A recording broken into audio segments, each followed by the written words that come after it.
Argiaren podcastak.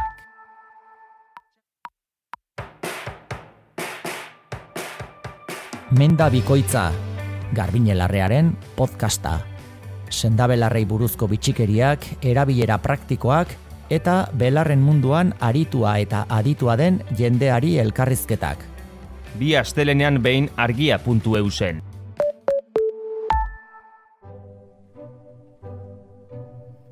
Oraindik ere errealitateak harritzen zaitu, entzule? Pentsalari presokratikoak errealitatearen oinarriaren bila aritu ziren. Zer da aldaketa guztien atzean irauten duena? Ura, sua, lurra, haizea, zenbakiak, atomoak. Ze helduleku daukagu? Zeren gainean ari gara flotatzen? Errealitatea zalantzan jarriko dugu, normaltasunaren atzean eskutatzen den zirrara sentitzeko. Galdera basatiak, Inigo Martinezen saioa. Gainean ari gara flotatzen. Eta behin ikusten ditugu koloreak, erekin pentsatzen dugu, batik daude pobreak eta beratxak. Gaur errealitatea. Kaixo eta ongi etorri gure podcastera, entzule. Ematen du gaurko saioan zorabiatuko garela, errealitatearen inguruan bueltaka, jirabiraka. Zer da erreala, zer ez, galdera zoro eta basati bat izan daiteke hori. Eta, baita iruzurrei aurre egiteko galdera politiko garrantzitsuare, ez? Errealitate objektibo baten bila. Baina, ikerketatxo honetan behintzat ez gaude bakarrik. Lagun izango dugu Imanol Álvarez, filosofiako irakaslea, eta Olio Arrautza, liburu gomendagarriaren idazlea. Kaixo Imanol eta eskerrik asko etortzeagatik. Kaixo arratsaldean. Nola jakin dezakegu elkarrizketa hau erreala dela, eta ez gaudela amets batean sartuta. Orain esnatzen zara, eta ni eta argiako estudio hau, eneriz teknikari jatorrarekin batera, desagertzen gara. Eta hori izan zen behintzat, Descartes filosofoaren kezka, metodo gisa, dena zalantzan jartzen hasi zenean. Finean, nola bereiztu aldira errealitatea eta ametsak, esaten zuen ere Calderonek, bizitza amets baino ez dela.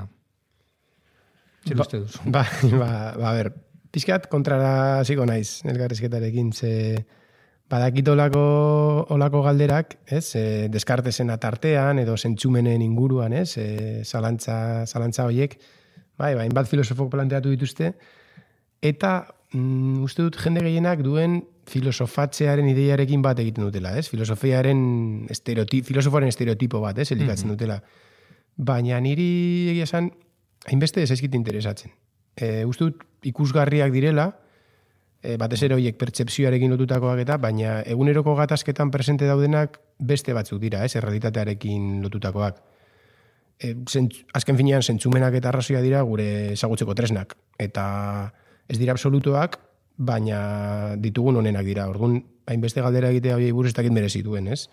Igual zentratu behar gara edo merezitu gehiago zentratzea egi unibertsalen bilaketa horretatik haratago dauden galdera metafizikoetan, ez? Hori objetibotasunaren existentzia dagoen, zein da errealitatea aztertzeko modurik fidagarriena, ez? Errealitatearen esparruaren arabera ezberdina den, ala errealitatearen esparru guztietan tresna guztiak erabili behar ditugun, edo erreminta berdinak erabili behar ditugun egia topatzeko, ze harreman du egiarekin errealitatea, olako galderak, ez? Honekin ez dut esan nahi, ez direla, errealitatearen gaia ez dinik funtsesko, institutuan ikasleekin beti esaten diet, filosofiaren oinarria epistemologia eta metafizika direla. Azkenean, berdin du zertaz hausnartzen dugun, beti ari gara, zerbait egiazkoa den edo ez hausnartzen, eta zerbait hori beti dago errealitate batetan kokatuta. Baina, uste dut hain pomposoak edo hain ikusgarriak ez diren beste galdera batzuetara bideratu beharko genukela. Ondo dago kontrara hasi gara, buelta bat diozu bizkate saioari, eta agian errealitatea eldarnio edo, delirio pertsonal gisa desegitea baino, agian errealitatea eraiki behar dugun zerbait da bai, baina, dena den, astekotan noiz hasten da errealitatearen inguruko galdera, Pentsatzen nuenea asko aldatzen den edo kezka hori noiz sortzen baldin bada, haurtzaroan, helduaroan, edo zuri noiz hasi zitzaizun galdera? Nik uste dut, realitatearen inguruko galdera guztiak txikitan hasten dira. Txikitan jakin minez beteta gaudelako danak, ez? Gure inguruan gertatzen den guztiaren aurrean liluretuta gauz eta milaka galdera ditugu, ez? Baina egia da ere, denborarekin dana aldatzen doala. Gu aldatzen goazela, errealitatea aldatzen doala, ez? Erduan, etengabe aldatzen den errealitate batean bizi garen ez, eta gu ere etengabe aldatzen ari garen ez, errealitatearen inguruko galderak hor dauz, ez? Hor dauz beti. Egia da, badagoela ere, esango nuke ere badagoela, bai gugan bai errealitatean aldatzen ez den beste parte bat. Horregatik, agian bai eta ez, erantzungo nuke galderari. Eta aldatzen ez den parte hori da, pertsonengan, lehen urte horietan garatu izan den izaera, hori betirako gelditzen dena parte handi baten, eta realitatean ere badaude auzi batzuk, historiaren edo gizakiaren eta bizitzaren gai handiak deitzen ditugun horiek, inoiz aldatzen ez direnak, edo berria den gai baten aurrean, azken finean atzean betiko gaia dago, ez? Eta bain haurtzara ipatu dugula, Imanol, galdera zuzen bat, zer da haurtzaroa zuretzako, nola definituko zenuke? Haurtzaroa, orain izan duan moduan da, batez ere kuriositatearen aroa, jakiminaren aroa. Jakimino horren aurrean milaka galdera planteatzen ditugu, eta haurtzaroa ere esango nuke dela gure identitatearen eraikitze horretan arorik eta garrantzitsuena. Osea, azken finean, da alde bikoitzeko harreman bat da, gure inguruan, lehengo urte horietan, gure inguruan dagoen errealitateak asko influentzen gaitu, gure inguruan dauden pertsona, gure kontestua, gure leku non bizi garen, eta horrek asko influitzen du ondoren topatuko ditugun, gure bizitzen topatuko ditugun errealitate guztiak nola interpretatzen ditugun. Eta zure esperientzian, urtetan zehar aurrekin elkarrizketan aritu zarela, aur filosofiako tailerretan, zer animatu zintuen elkarrizketa filosofikoak antolatzea eta gidatzea? Egia esan, nik oso animatuta sartu nintzen filosofiako karrerara, gai asko gustatzen zitzaialako, baina hor karrera bukaera aldera krisi bat izan nuen, nire sentsazioa zen asko hausnartzen genuela, baina hausnartzen genuenaren emaitza ezela gizartera heltzen. Gainditu zenuen krisia, no? Gainditu nuen, baina gainditu nuen hain zuzen ere, hori, hor filosofia metodologia ezagutu nuelako, eta ikusi nuen aukera bat, hezkuntzari lotuta, filosofiaren ikuspegi horrekin, filosofia hezkuntzarekin lotuta, agian pertsona gutxik hainbeste ez hausnartzeko, baina pertsona askok pixka bat hobeto hausnartzen ikasteko. Eta gogoratzen duzu saio horietan bizi izandako momenturen bat, bereziki, gogorra, unkigarria edo saia gurekin partekatzeko tartetxo bat? Adibideren bat? Bai, 15 urteetan milaka momentu, ez? Zailena aukeratzea baten bat. Zailena aukeratzea baten bat, bai. Baino egia da, gaurko gaiarekin lotuta badaukagula jakin min elkartean, ez? Badaukagu gaur filosofia elkarte bat irakasle batzuk parte hartzen duguna, eta horrek ditugu tailerra, formakuntzak, eta hor badago dinamika bat nahiko ikonikoa bilakatu dela, ez? Gure elkartean, eta da aulkiaren dinamika. Eta dinamika horretan jolasten dugu objektu batekin, eta antxerki txiki bat edo egiten dugu, eta antxerki horretan etenaldiak egiten ditugu, ez? Objektu hori aulki bada, baina estralurtar batzuk hartzen dute, eta beraien buruan enkajatzen duenez, eta beraiek ez dakiten ezer den, txapel bat bezala erabiltzen hasten dira, ez? Eta gero beraien planetan erreplikak egiten dituzte, eta txapel moduan erabiltzen dituzte, eta gero unibertsoan gizakiak eta estralurtarrak desagertzen dira, eta zer da orain objektu hori, eta azken finean atzean dagoen galdera da, zerk egiten du zerbait hori, edo zerbait hori izatea, ez? Eta hor berdin du... Jartzen dira hor jolasean, ez? Bai. Aulkia jartzen buruan, eta a ber, ze arraio den, Eta helduak ere bai. Kuriosena da, dinamika hau egin izan dugunean, aurrekin, gazteekin, helduekin, beti ateratzen dira argudio berdinak. Berdin du adina, beti ateratzen dira argudio berdinak. Ze argudioak betikoak dira, horregatik esaten nuen lehen, gai handiak, argudio handiak, beti agertzen dira. Eserke egiten du zerbait izatea.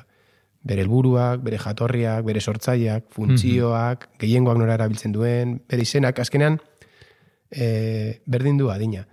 Eta, esan behar nuen hau, saio edo dinamika ikoniko bat bilakatu dela gure artean, baina niko goratzen dut bereziki, DBH baten ematen ari nintzela klase, 12 urteko aurrekin, eta genero transizioan zegoen eskatza batek, dinamikaren bukaera aldera, esan zuen, orain ulertzen dut zergatik egiten ari garen hau, eta aulkia ez da zertan aulki bat izan behar, hori ni bezala da, ez? Ni zerbait naiz, eta batzuk neska bezala ikusten daute, baina ni mutila sentitzen naiz, eta identifikatu zen hori aulkiarekin, esentzu batean, jolas horretan. Bai, identifikatu zen, eta oso ondo ulertu zuen dinamikaren helburua, ez? Zertaz hausnartzen ari ginen.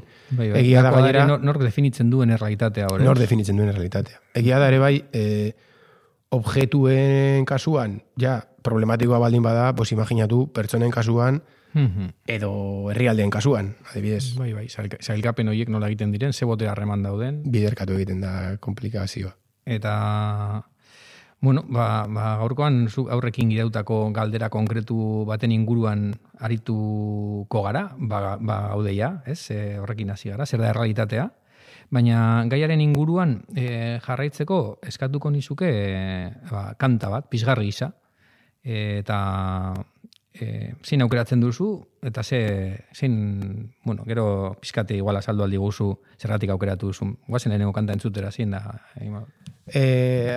Aukeratu dut Itoizen Desolation. Gara azalduko dut, baina aukeratu dut Itoizen Desolation.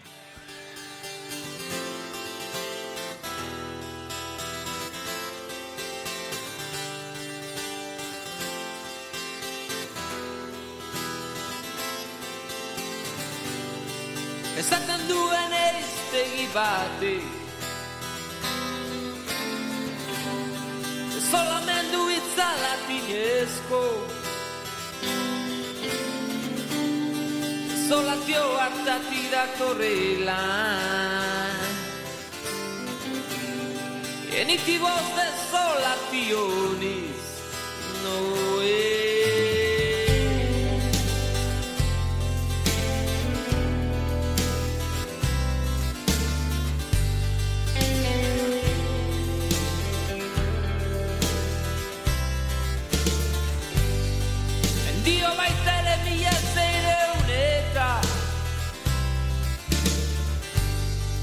Amabigarren urtean sortu Ta idatzi zela lehengo aldiz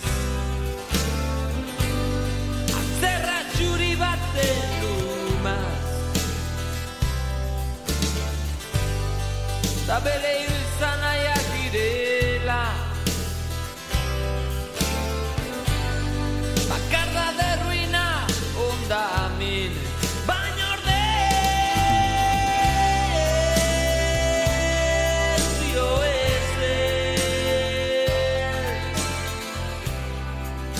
kaletik doan Batzuetan batxiergoan erabiltzen duzula kanta hau zure ikaslekin esan didazu eta zer esaten dizu zuri kantak eta, azaldi guzu pizkate nola erabili daiteken errealitatearen inguruan hausnartzeko. Bai, erabili izan dut errealitatearen bi eremuan dietaz hitz egiten duelago, ez, kantak.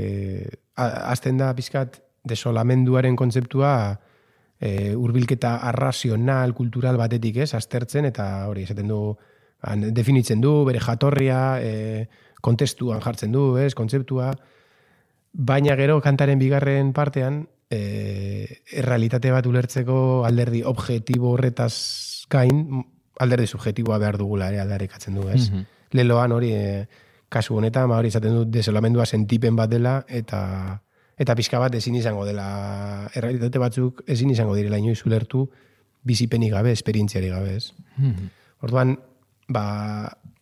metafizikaren ikuspegitik, zerbait zer den ulertzeko 3 modu handi daudela esan ohi badugu, ez? Alde batetik jatorria, esentzia, eta beste alde batetik testu ingurua, honek gehituko lioke, hori guzti izango izateke alde arrazionala edo, eta gehituko lioke esperientziaren, eta gainera uste dut esperientziaren hurbilketa hori gaur egun pixkat alde gelditu dela. Ez, uste dut gizarte dikotomiko batetan bizi garela. Batzuk dana kuantifikatu nahi dute eta zientzietara jotzen dute, eta beste batzuk ezagutza guztiak barruan bilatzen dituzte, ez? Eta agian pixkat biak uztartzea interesgarriagoa izan daiteke. Errealitatea gure emozioak ote diren edo kanpoko mundu hori, barnetan kanpoko munduen arteko dikotomia hori zelan apurutu, ez? Bai, horregatik esaten nuen lehen ere bai, agian errealitatearen eremu guztietan ez ditugu tresna edo herramienta berdinak erabili behar, egiaren bilaketa horretan. Eta gustatzen zaie, itoiz? Arrotz egiten zaie ikasle? Arrotz bai. Nire garaiko ere ez da, baina ez dakit, nik gustoko dut, eta bueno, uste dute letretan ere abesti interesgarriak dituztela, ez? Bai. Eta kanta horretaz gain, zin izan daiteke edo zin buratzen zaizu aurrekin, ez? Eta hierretan errealitatearen gaia lantzeko beste pizgarriren bat, ez dakit, laburmetrairen bat, edo pelikularen bat, buratzen bat zaizu. Bai. Gomendatzeko. Bai, hor bat ditut, agian ez dira oso metafizikoak, zentzu filosofikoan, ez? Baina baitut hor pare bat laburmetrai gustatzen zaizkidanak erabiltzea. Bat da negative space, deitzen da. Eta bizkat lotzen du ere errealitatea eta urtsaroa, ez? Nola inguruan dugun errealitateak gure alderdi emozionalarekin lotuta nola baldintzatzen gaituen. Horren inguruan da, ez? Gure inguruan dugun errealitateak nola baldintzatzen gaituen, baina batez ere zentratzen da alderdi emozionalean. Eta gero bestea deitzen da pipas. Agian batzuk ezagutuko dute, nahiko ezaguna da. Eta hemen gehiago humoretik edo errealitatearen pertzepzioa aztertzen du, baina gure ezagutzarekin lotuta. Alegia, segun eta gure ezagutza maila eta ezagutza ulertzen ari nahi zentzurik eta zabalenean, nola interpretatzen dugun errealitatea. Oso interesgarria dira biak. Bueno, errealitatearen interpretazioa ere hor dago, ez? Errealitatearekin batera, bien arteko eraikitze bat izan daiteke bai, errealitatea zentzu batean? Bai, askotan bai.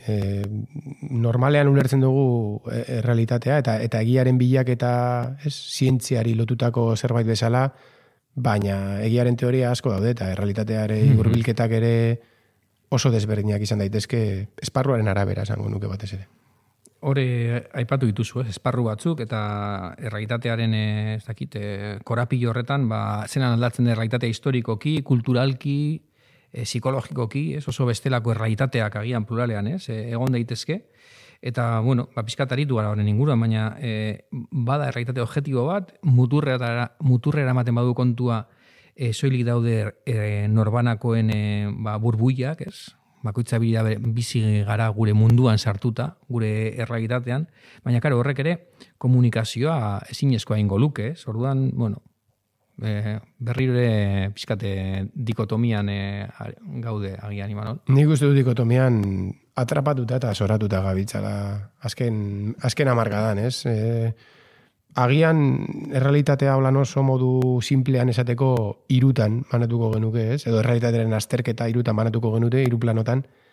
Eta alde batetik ongo litzateke mutur bat, errealitate objektibo hori izango litzatekena, edo horren bilaketa, berez existitzen da, ez? Urak 100 gradutan irikiten du, eta hori obiedade bada, berdin du non eta nork egiten duen, bai. Gero beste muturrean, subjetibotasunaren eremua edo, izango genuke, bai. Eta hor, egia da, emozioei, sentimenduei, baina baita gustuei lotutako guztia dagoela, bai.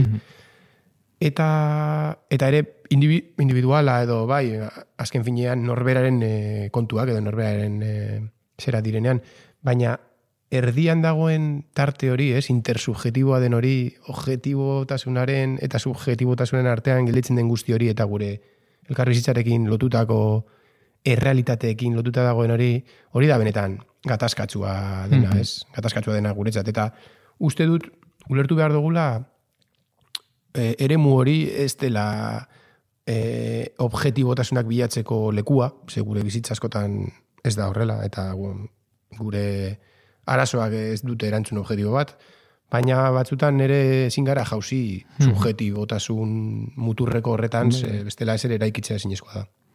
Bueno, postegiaren inguruan edo egia ostearen inguruan hitz egiten da, gaur egun, ez dakit ze punturaino objetibotasuna aldarrikatzea subversiboa izan aldean, ez dakit fake newsak aipatzen dira, errealitate faltsuak, orduan nola lotu eta iruzurraren gaia eta errealitatearen gaia, ez? Hor borroka badago ere, ez? Bai, nik uste dut, bentsatite, interesak tartean ez daudenean ustarketa posible dela eta beharrezkoa dela, ez? Eta gainera, lehen hasieran komentatu da moduan filosofiaren historian, holan oso ideia eta galdera sensazionalistak saldu izan badira ere, filosofo ustartzaileak ere asko izan dira. Aristotelesetik hasita.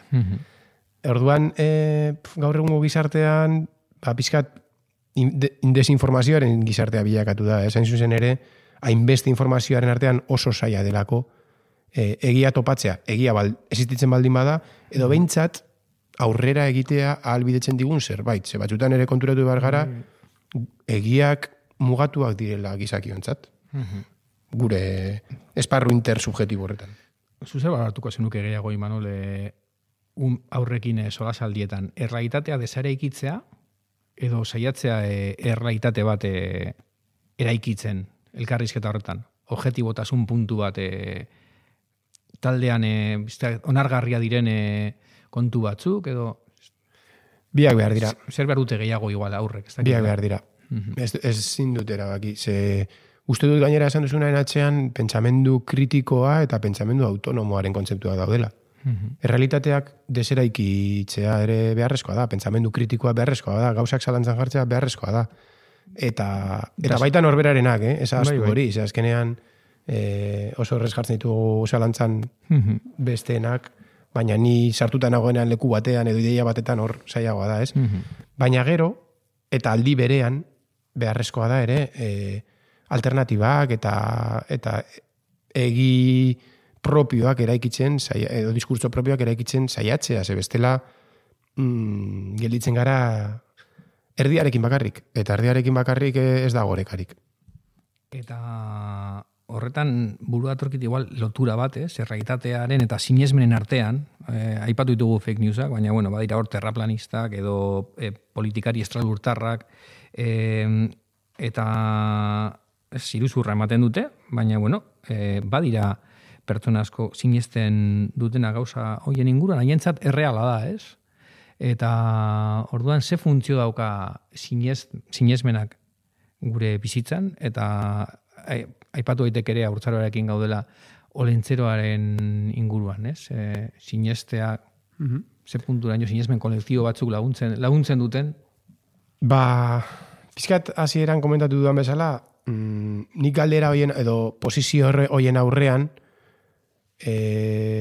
agian gehiago sortzen zaidan galdera da, zergatik egiten dugu guk hori. Zergatik gizakiok, gizarte baten barruan, zalantzan jartzen ditugu, haino oinarrizkoak diren, edo nahiko frogatua dauden egi batzuk, ez? Ni uste dut, zentratuko nintzatekela gehiago batez ere, mundua leku hobeago bat bilakatu dezaketen auzietan.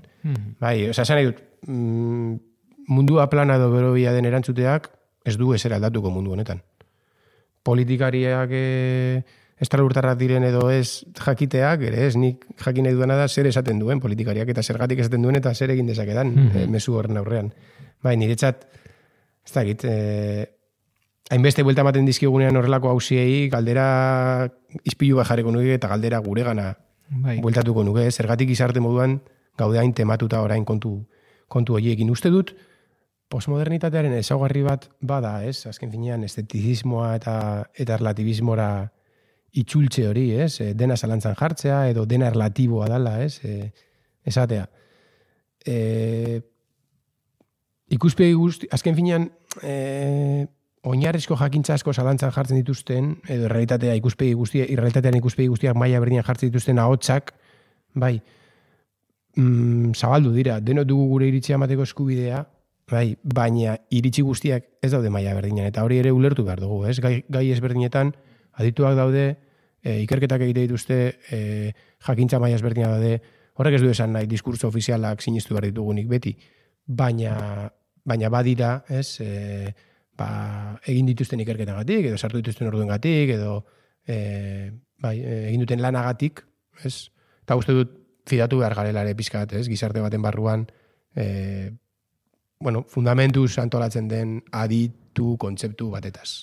Bueno, ipatzen da sarritan, ez? Bizigula konfiantzaren krisia, edo ez dakit ze punturaino errealitatea ez bagara fido, gizarte o jendarte oso paranoiko batean bizi garela, ez dakit ze diagnostiko egin daiteke horren inguruan, eta nun jarri errealitatearekiko susmoaren muga, ez? Gu hasi gara gaurko saioa errealitatea susmopean jartzen, eta benetan zer da erreala, zer ez, pentsamendu kritiko ikasgaia eskaintzen da debeatzen, eta, pixkata ematen du, ez, hortik ere doala, ez, kritikoak izatea,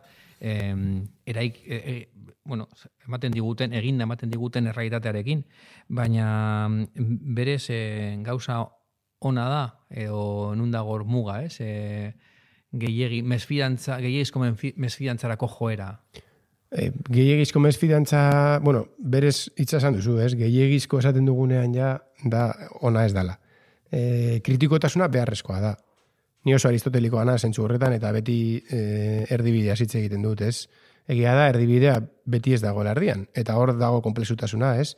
Baina pentsamendu kritikoa gizartean beharrezkoa da, pentsamendu kritikoarekin kritikoak izan behar gara baita ere askotan, eta pentsamendu sortzailea eta pentsamendu autonomoa ere beharrezkoa dira. Bestela, filosofiaren irudik karikaturizatutako horren barruan ere kritikotasuna ere oso ohikoa da, ez? Baina kritikotasuna eslogan moduan. Eslogan moduan, eta hor bukatzen den aportazio bat bezala.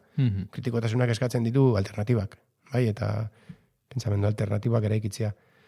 Hala ere, badira, izan dira historian zehar, ez? Beraien garaiko egi handiekiko kritikoak izateagatik ezagunak izan diren pentsalariak, ez? Baditugu, 19. mendean, ez? Susmoaren filosofoak deitzen ditugunak, ez? Bai Freud, bai Marx eta bai Nietzsche, eta egia da, bere momentuan obiedade bat, eta denok onartu izate ematen zuten zerbait zalantzan jarri zutela, eta oso ondo argudiatu zutela, ez? Zergatik gauzak ez ziren guk guztiok pentsatzen genuen moduan, eta denborak segurenik arrazoia eman die, ez? Baina, klaro, denak ez gara Freud, Marx edo Nietzsche. Bai, gaur egun badago oso interesgarria den beste autore bat, eta da Byung-Chul Han, inoiz ez dut ondo hauskatzen, ez? Baina ere, oso kritika sakona egiten du gaur eguneko bizimodu eta kapitalismoa eta zoriontasunaren idearen artean, eta pizkat nola gure buruaren autoesplotatzaile bilakatu garen, ez? Baina, esan nahi dut, badira errealitatea zalantzan fundamentuz jartzen duten pentsalariak, baina errealitatea zalantzan jartzen duten pertsona guztiak ez dira fundamentuzko pentsalariak. Baitu azken kontu gaurkotu bat, aipatzearen, Imanol, errealitate digitalaren inguruan, gaur egun, lehen agian gehiago bereizten zen, ez? Mundu reala eta mundu digitala. Egun ez dakit, bereizketa hori egin daiteken, zein den gure bizitokia, irreala ote den gehiago mundu digital hori, eta aitzulo eta kanpoaldea egiten zuen Platonek, ez? Aitzulo barruan, kanpoaldean, ez dakit nun gauden gaur egun, edo berriro bueltatzen ari garen etengabe dikotomietara, nola interpretatzen duzu egungo errealitate digital hau? Nik uste dut dena dela reala, hori hasteko. Bereizketa ulertzen dut, baina bere garaian edo historikoki ideien eta realitate materialen artean bereiztu dugun moduan, ez? Gaur egungo errealitate digitala eta errealitate material edo bizitzaren egunerokotasunarekin lotutako errealitate horiek bereizten ditugu. Baina niretzako bizitzan eta munduan eragina duen edo zer existitu egiten da. Ideia askok errealitate materialek baino gehiago balintzatu dute mundua eta pertsona askorentzat errealitate virtuala kanpoko mundua baino garrantzitsuagoa da. Hori ezin daukatu. Bai. Orduan, segun eta ze irizpidera biltzen dugun sailkapen horiek egiteko emaitza oso desberdina litzateke. Bai, elkarrizketa hasieran komentatu duen bezala, garrantzitsuagoa iruditzen zait, errealitate ezberdin horiek gure bizitzetan duten lekua hausnartzea hurbilketa metafisiko tradizionalari buelta emateko edo.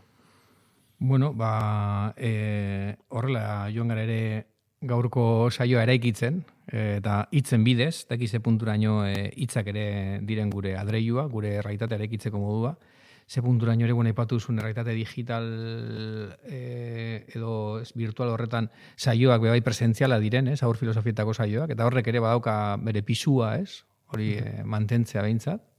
Bai, gu oso posi gaude, gustora gaude, eta disfrutatzen jarretzen dugu, eta gainera, orain dela urte batzutatik, helduekin ere geroz eta saio gehiago egiten ditugu.